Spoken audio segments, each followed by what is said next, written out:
Another video और आपका आज हम लोग देखने जा रहे हैं 15th एपिसोड। और कल तो भाई काफी ज्यादा पावर जो है वो प्रजापति ने दिखाई अपनी पुत्री को। देखते हैं अब आगे क्या होता है, तो चलिए देख लेते हैं ये वीडियो। ये सर्वशक्तिशाली तत्व तुम्हारे पिता के समक्ष इनकी क्या दशा? तो कौन है इस संसार में जो मेरी पुत्री को क्षति पहुंचाने में सक्षम हो? आवाज में भी ना वो रोब है। नहीं, इतना सामर्थ्य किसी में नहीं। तो फिर शिव और उनके मत के लोग मेरे साथ ही क्यों?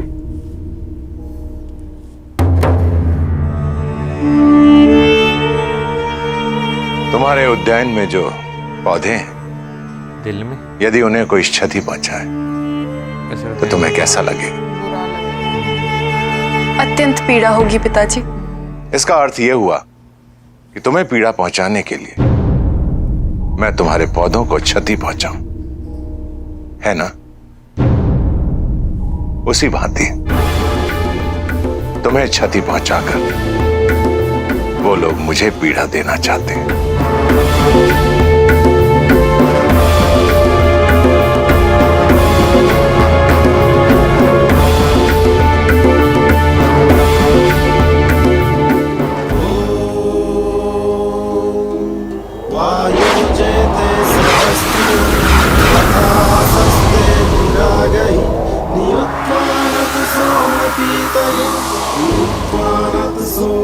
वायु, यदि तुम में शक्ति है तो उड़ा ले जाओ इस तिनके को।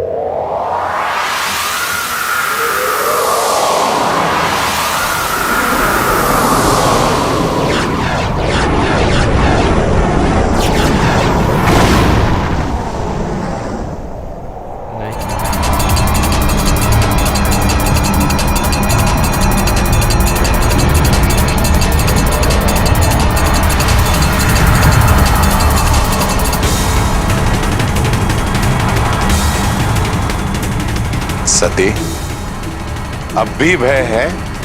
अब कोई भय नहीं पिताजी, पर जो कुछ भी हो रहा है उसका अंत कब होगा? बस यही तो वो चाहते हैं कि तुम थक जाओ, हार जाओ, टूट जाओ।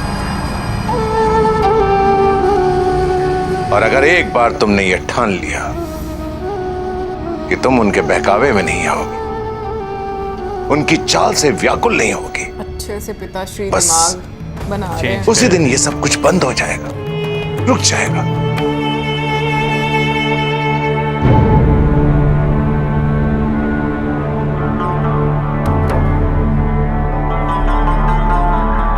नहीं समझी?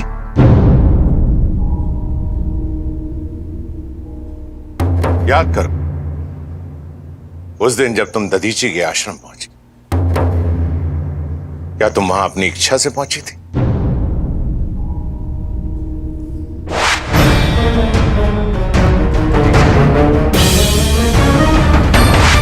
क्या तुम्हें ऐसा नहीं लग रहा था जैसे तुम्हें कोई अपनी ओर खींच रहा है?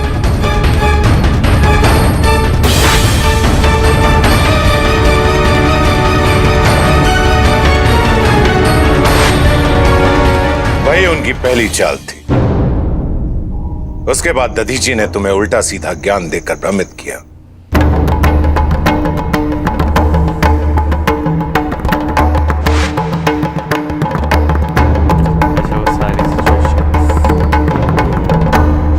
दधीची ने तुम्हें इतना भयभीत करके भेजा कि अपने पिता के सम्मान के लिए तुमने उस शिवलिंग की स्थापना कर दी और फिर शिव का प्रकट हो, ताकि वो तुम्हें अपनी ओर खींच सके, अपनी ओर आकर्षित कर सके। यहां तक कि तुम जब अपना प्रायश्चित कर रही थी तो वो जानते थे कि तुम्हारी मानसिक स्थिति ठीक नहीं। उन्होंने उसका भी लाभ उठाया और तुम्हें भ्रमित करने के लिए चालें चलते गए ताकि तुम टूट जाओ।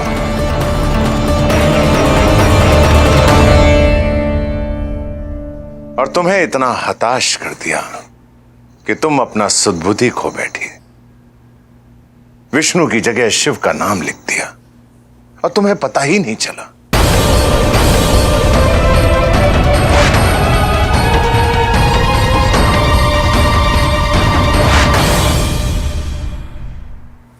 और फिर नंदी को यहां भेजना, यह सब उनका षड्यंत्र नहीं है तो और क्या है पुत्री, क्या है?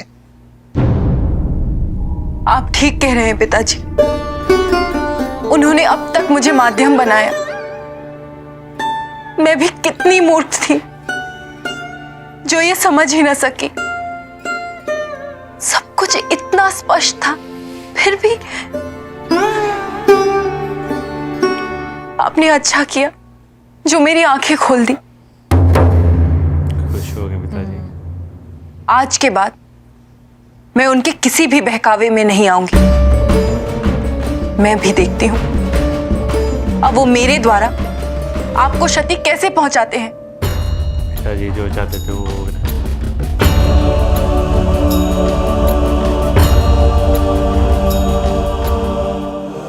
अमात्य, मैं एक महामंडल की बैठक बुलाना चाहता हूं, परंतु उससे पहले महामंडल के कार्यक्रम और उसके उद्देश्य के बारे में देवराज इंद्र, चंद्रमा और सप्तऋषि से विचार विमर्श करना अत्यंत आवश्यक है। इनके साथ एक तत्कालीन बैठक आयोजित की जाए।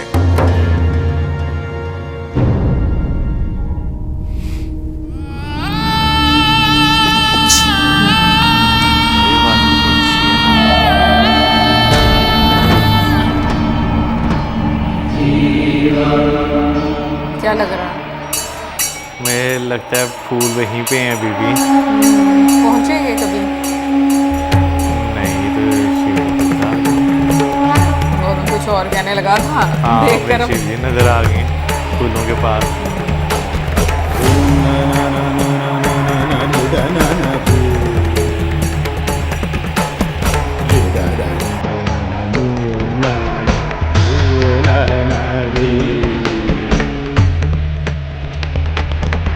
तो देख